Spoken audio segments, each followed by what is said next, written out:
ಎಲ್ಲರಿಗೂ ನಮಸ್ಕಾರ. D K Ramesh ಮಾತಾಡ್ತಾ ಇರೋದು. ಇವತ್ತಿನ ಈ ವಿಷಯ ಬಗ್ಗೆ ಪ್ರತಿಯೊಬ್ಬರು ಸುಧಾ ಚರ್ಚೆ ಮಾಡಬೇಕು ಮತ್ತು ಪ್ರತಿಯೊಬ್ಬರು ಸುಧಾ ಕ್ವಶನನ್ನು ಮಾಡಬೇಕು.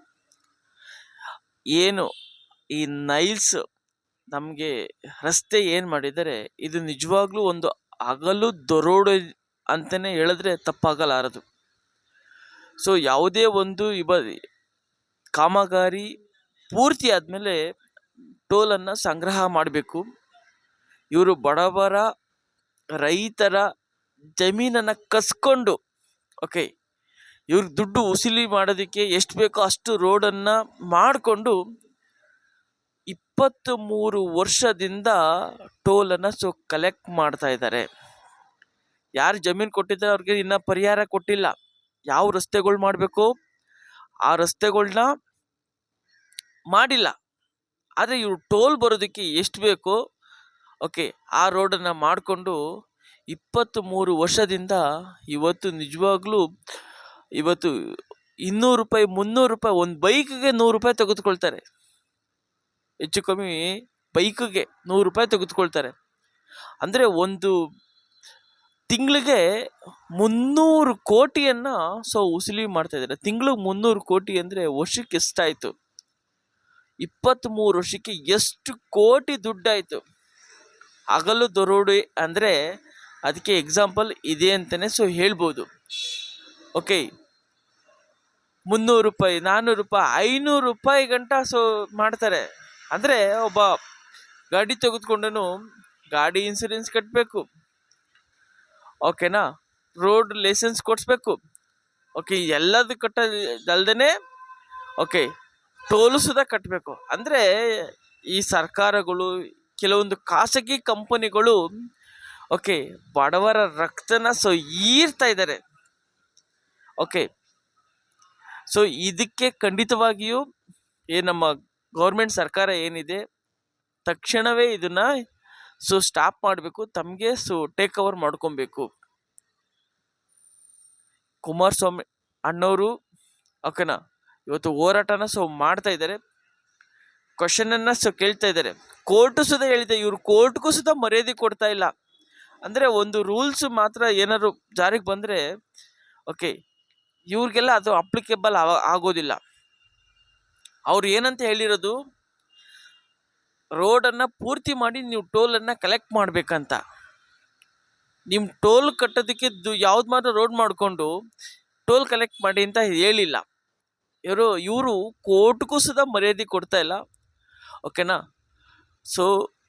ಪ್ರತಿಯೊಬ್ಬರು ಸುಧಾ ಏನು ಮಾಡಬೇಕು, ಆಗ್ರಹ ಮಾಡಬೇಕು. ಇಷ್ಟು ವರ್ಷದಿಂದ ಏನು ದುಡ್ಡು ಕಲೆಕ್ಟ್ ಮಾಡಿದ್ದಾರೆ ಅದನ್ನು ಗೌರ್ಮೆಂಟ್ ಸರ್ಕಾರ ರಿಟರ್ನ್ ತೊಗೊಬೇಕು. ಅಶೋಕ್ ಏಣಿ ಅವ್ರಿಗೆ ಇದಕ್ಕೆ ಯಾರೆಲ್ಲ ಶಾಮೀನಾಗಿದ್ದಾರೆ ಅವ್ರಿಗೆ ಕಠಿಣವಾದಂಥ ಶಿಕ್ಷೆ ಆಗಬೇಕು. ಯಾಕೆಂದರೆ ಇದು ಹಗಲು ದರೋಡೆ ಮಾಡಿರೋದು. ಇಷ್ಟೆಲ್ಲ ಇದ್ರೂ ಸುಧಾ ಇವತ್ತು ಸುಧಾ ಟೋಲ್ ಕಲೆಕ್ಟ್ ಮಾಡ್ತಾ ಇದ್ದಾರೆ. ಯಾವುದೇ ಗೌರ್ಮೆಂಟ್ ಸರ್ಕಾರ ಏನು ಮಾಡ್ತಾ ಇದೆ ಆ್ಯಕ್ಷನ್ ತೊಗೊಳ್ತಾ ಇಲ್ಲ. ಎಷ್ಟೋ ರಾಜಕಾರಣಿಗಳು ಇದಕ್ಕೆ ಶಾಮೀಲಾಗಿರಬೇಕು. ಒಂದು 300 ಕೋಟಿ ಬರ್ತದೆ. 300 ಕೋಟಿಯಲ್ಲಿ ಒಂದು 50 ಕೋಟಿ ಇವ್ರಿಗೆಲ್ಲರೂ ಚೆಲ್ಲಿದ್ರೆ ಇನ್ನು 250 ಕೋಟಿ ಉಳ್ಕೊಳ್ಳುತ್ತಲ್ಲ. ಆದರೆ ದುಡ್ಡು ಹೋಗ್ತಾ ಇರೋದು ಅಲ್ಲಿ ಓಡಾಡೋ ಬಡವ್ರ ರಕ್ತನ ಈರ್ತಾ ಇದ್ದಾರಲ್ಲ. ಇದು ಎಂಥ ಮೋಸ! ಈ ಥರ ಇದು ಒಂದಲ್ಲ, ಈ ಥರ 10 ಹಗಲು ದರೋಡೆ ಪ್ರಕರಣಗಳಿದೆ. ಇವರೆಲ್ಲ ರಾಜಕಾರಣಿಗಳು ಬರೋದಕ್ಕೆ ನಮ್ಮ ದುಡ್ಡು ಹೊಡೆಯೋಕೆ ಅಂತಲೇ ಬರ್ತಾರೆ ಅಂತ, ತೆರಿಗೆ ದುಡ್ಡನ್ನು ಹೊಡೆಯೋದಕ್ಕೋಸ್ಕರನೇ ಸರ್ಕಾರಿ ಭೂಮಿನ ತಗೋಬೇಕು ಅಂತಲೇ ಬರ್ತಾರೆ ಅನಿಸುತ್ತೆ ಮೋಸ್ಟ್ಲಿ. ನೆಕ್ಸ್ಟು ಆಯ್ಕೆ ಮಾಡಬೇಕಾದ್ರೆ ಉತ್ತಮವಾದಂಥ ವ್ಯಕ್ತಿಗಳನ್ನ ಆಯ್ಕೆ ಮಾಡೋದು ನಿಮ್ಮ ಜವಾಬ್ದಾರಿ. ಈ ಉತ್ತಮವಾದಂಥ ವ್ಯಕ್ತಿನ ಆಯ್ಕೆ ಮಾಡಲಿಲ್ಲ ಅಂದರೆ ಎಲ್ಲರೂ ಸುಧಾ ಸಫರ್ ಪಡಬೇಕಾಗತ್ತೆ. ಸಾಮಾನ್ಯದಿಂದ ಹಿಡಿದು ಪ್ರತಿಯೊಬ್ಬರು ಸುಧಾ ಸಫರನ್ನು ಪಡಬೇಕಾಗತ್ತೆ. ಇದು ಎಚ್ಚೆತ್ಕೋಬೇಕಾರದು ನೀವುಗಳು ಹೊರತು ನಾವು ಎಚ್ಚೆತ್ಕೊಳ್ಳಿಲ್ಲ, ಒಳ್ಳೆ ವ್ಯಕ್ತಿನ ಆಯ್ಕೆ ಮಾಡಲಿಲ್ಲ ಅಂದರೆ ಲೈಫ್ ಲಾಂಗ್ ಈ ಥರ ಸಫರ್ ಪಡಬೇಕಾಗತ್ತೆ.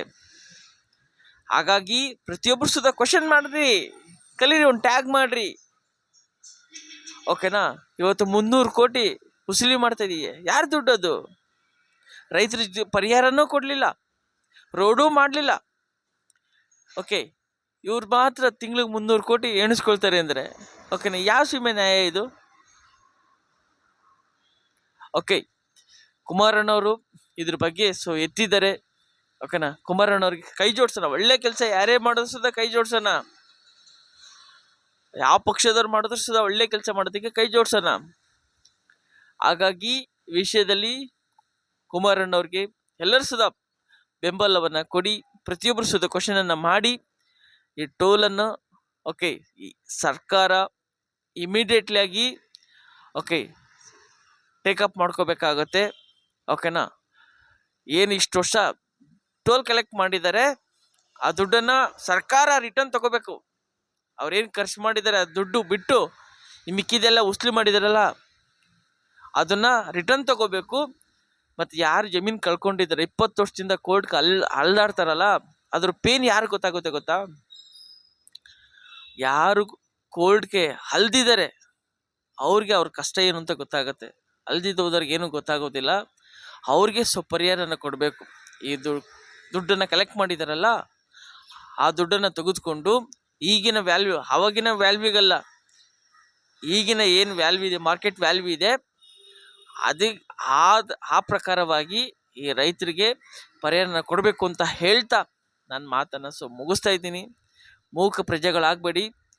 ಓಕೆನಾ, ಭ್ರಷ್ಟಾಚಾರ ನಾವು ಕೇಳದೆ ಹೋದರೆ ಓಕೆನಾ ಅವ್ರು ಹೇಳಿದ್ದೇ ಹಠ ಆಗಿಬಿಡುತ್ತೆ, ಅವ್ರು ಮೇಳಿದ್ದೇ ರೂಲ್ಸ್ ಆಗಿಬಿಡುತ್ತೆ. ಇದು ಪ್ರಜಾಪ್ರಭುತ್ವ. ಓಕೆನಾ, ಪ್ರಜೆಗಳಿಂದ ಪ್ರಜೆಗಳಿಗಾಗಿ ಪ್ರಜೆಗಳಿಗೋಸ್ಕರ. ಬಟ್ ಆದರೆ ಇವರೇನೇ ಯಾವುದೇ ಒಂದು ಸ್ಕೀಮ್ ತಗೊಬರ್ತಾರೆ ಓಕೆನಾ, ಅವ್ರಿಗೆ ಏನು ಬೇಕೋ ಅದನ್ನ ಮಾತ್ರ ಮೆಲಕಿಟ್ ಮಾಡ್ತಾರೆ. 2,000 ರೂಪಾಯಿ ಅಂತ ತಗೊಬಂದ್ರು, ಎಲ್ಲರಿಗೂ ಕೊಡ್ತೀನಿ ಅಂತ ಹೇಳಿದ್ರು. ಓಕೆನಾ, ಮಾಡ್ತಾ ಇದ್ದಾರಾ? ನೆನ್ನೆ DK ಶಿವಕುಮಾರ್ ಸಾಹೇಬರು ಒಂದು ಮಾತು ಹೇಳಿದ್ರು, ದುಡ್ಡು ಬಂದಾಗ ಕೊಡ್ತೀರಿ ಅಂತ. ಅವತ್ತು ಕೊಡ್ಬೇಕಾದ್ರೆ ಪ್ರತಿ ತಿಂಗಳು 2,000 ರೂಪಾಯಿ ಹಾಕ್ಬಿಡ್ತೀನಿ ಅಂದ್ರು. ಮಾತನ್ನ ಹೆಂಗ್ ಚೇಂಜ್ ಮಾಡ್ತಾರೆ ಅಂತ ನೋಡ್ಕೊಳ್ಳಿ. ಓಕೆನಾ, 200 ಯೂನಿಟ್ ಫ್ರೀ ಅಂದ್ರು. ಆಮೇಲೆ ನೋಡಿದ್ರೆ ಆ 200 ಯೂನಿಟ್ ಒಳಗಡೆ ಓಕೆ ಯಾರು ಓಕೆನಾ ಎಷ್ಟು ಯೂಸ್ ಮಾಡ್ತಾ ಇದ್ರೆ ಅಷ್ಟು ಮಾತ್ರ ಫ್ರೀ ಕೊಡ್ತೀವಿ, ಅದಕ್ಕಿಂತ ನೀವು ಜಾಸ್ತಿ ಯೂಸ್ ಮಾಡಿದ್ರೆ ಫ್ರೀ ಕೊಡೋದಿಲ್ಲ ಅಂತ ಮಾಡಿದ್ರು. ಆದರೆ ಮಾತನ್ನ ಯಾವ ಥರ ಬದಲು ಮಾಡ್ತಾರೆ ಅನ್ನೋದನ್ನ ನೋಡಿ. ಓಕೆನಾ, ಪ್ರತಿಯೊಂದು ಸುದ ರೈಟ್ ಜಾಸ್ತಿ ಆಗಿದೆ. ಓಕೆನಾ, ಒಂದು ಅಗ್ರಿಮೆಂಟ್ ಮಾಡ್ಸೋಕೋಗಿ ರೈಟ್ ಜಾಸ್ತಿ ಆಗಿದೆ. ಓಕೆನಾ, ಪ್ರತಿಯೊಂದು ಸುದ ರೈಟ್ ಅನ್ನೋದು ಜಾಸ್ತಿ ಮಾಡ್ತಾನೆ ಹೋಗ್ತಾ ಇದ್ದಾರೆ. ಅಂದರೆ ನಾವು ಜನಸಾಮಾನ್ಯರ ಹತ್ರ ದುಡ್ಡು ಉಳಿಬಾರ್ದು ಅಷ್ಟೇ, ಹೆಂಗಾರ ಮಾಡಿ ಉಸ್ಲಿ ಮಾಡಬೇಕು ಅನ್ನೋದು ಇವ್ರಿಗೆ ಮೈಂಡಿಗೆ ಬಂದ್ಬಿಟ್ಟಿದೆ. ಹಾಗಾಗಿ ಕ್ವಶನನ್ನು ಮಾಡಿ ಓಕೆನಾ, ಅದೇ ಕ್ವಶನ್ ಮಾಡ್ತೀನಿ ಅಂತ ಕೆಟ್ಟದಾಗಿ ಕ್ವಶನ್ ಮಾಡಕ್ಕೆ ಹೋಗ್ಬೇಡಿ. ಓಕೆನಾ, ಅದಕ್ಕೆ ಒಂದು ರೀತಿ ನೀತಿ ಅನ್ನೋದಿದೆ, ಅದೇ ಪ್ರಕಾರ ಕ್ವಶನನ್ನು ಮಾಡಿ ಅಂತ ಹೇಳ್ತಾ ನಾನು ಮಾತನ್ನು ಮುಗಿಸ್ತಾ ಇದ್ದೀನಿ. ಜೈ ಹಿಂದ್, ಜೈ ಕರ್ನಾಟಕ ಮಾತೆ. ವಿಷಯ ಚೆನ್ನಾಗಿದ್ರೆ ಸಬ್ಸ್ಕ್ರೈಬ್ ಮಾಡ್ಕೊಳ್ಳಿ, 4 ಜನಕ್ಕೆ ಶೇರನ್ನು ಮಾಡಿ, ಸಪೋರ್ಟ್ ಮಾಡಿ ಅಂತ ಹೇಳ್ತಾ ನನ್ನ ಮಾತನ್ನು ಮುಗಿಸ್ತಾ ಇದ್ದೀನಿ. Thank you so much.